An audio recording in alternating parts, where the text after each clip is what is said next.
sheer waliif gochuudhaan lammii ofiitiif sagalee ta'uun abshaalummaa keessan nutti agarsiisaa jira.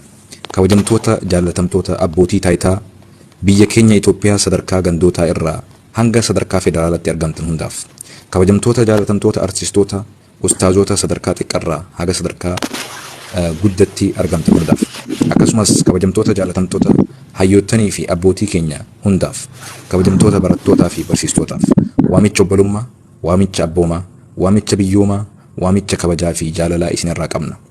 Dhimmi isaa waa'ee obboleeyyan keenya hidhamtoota Saudi Arabiyaati. Obboleeyyan keenya hidhamtoonni Saudi Arabiyaa karaa toora internet fayyadamuun akkas jechuun lammii isaanitti dhaamsa hatattamaa dabarfatan. Nuti ilmaan keessanii, nuti obboleeyyan keessanii, akkasumas nuti lammii biyya keessanii fi dhiiga keessanii. Duraan dursee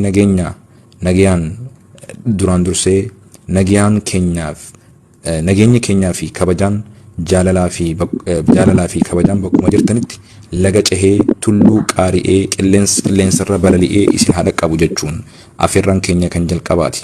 Itti aansuudhaan haalli nuti yeroo dheeraaf keessa turree fi ammallee keessa jirru hedduu ulfaataadha. Nuti hidhamtoonni Saudi Arabiyaa lammiilee Itoophiyaa waliigalatti hidhamtoonni waliigala Saudii keessatti dhibamaa jirru kunniin lakkoofsaan hidhamtoota kumaantamaan geenyee haalli mana hidhaa Saudi Arabiyaa haalaan waan jabaachaa jiruuf haalli uummata keenyaa hedduu obsa nuuf ciisiisee jira. Uffata dhabnee qaama qullaa dhagaa qabbanarra erga ciisuu eegalle waggoota lakkoofsisnee jirra. Haaluma kanarraa kan ka'e lammiin Itoophiyaa Saudi Arabiyaatti hidhamee jirru dhibeef rakkoowwan adda addaatiin sadarkaa lubbuu keenyallee dhaburra geenyee jirra. Lammiin keenya shamaraa fi dargaggoo, daa'imaa fi manguddoota kanneen keessarraa hedduun keenya dhibeef rakkoowwan adda addaatiin saaxilamnee jirra. Haaluma kanarraan kan ka'e lammiin Itoophiyaa hedduun mana hidhaa Saudii Arabiyaa bakkoota garaagaraatti guyyaarraa lubbuun isaanii haala salphatti kan dabartees hedduutu turan.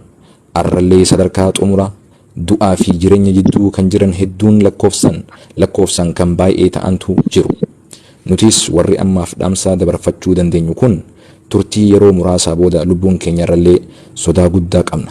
Sababni isaas mootummaan Saudi Arabiyaa tarkaanfii adda ta'e nurratti fudhachuudhaan lubbuu lammiilee Itoophiyaa akka lubbuu beeyladaattillee ilaalee dhiisee jira.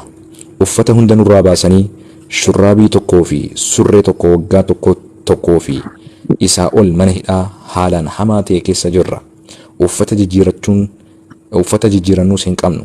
Saamunaaf qulqullina bishaanis hin qabnu. Nyaataa fi dhugaatii ilaalchisee rakkoo ulfaataa keessa jirra. Nyaata gahaa nuuf hin laatan. Yoo dubbanne dubbii nutti hin dhiisan. Yoo gaafanne deebii nuuf hin laatan. Deebiin isaan nuuf laatan reebichaa fi haleellaa haalaan sodaachisaadha. Obboleeyyan keenya yeroo nu biratti dhukkubsatan gara mana yaalaa nuuf geessaa yoo jennee gaafanne nurraa hin fuudhan. Haa du'u, hogguu du'e baasna jedhanii nu biraa deemu. Gocha keenyaaf bakka hin laatan. Reebichaa fi haleellaa malee deebii gaarii takka argachaa hin jirru.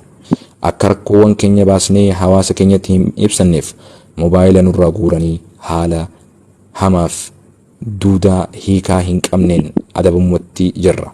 Anilleen carraa xiqqoo kana argadhee mobaayila fayyadamuun dhaamsa kiyya obboleeyyan kiyyatti dabarfachuu kooti.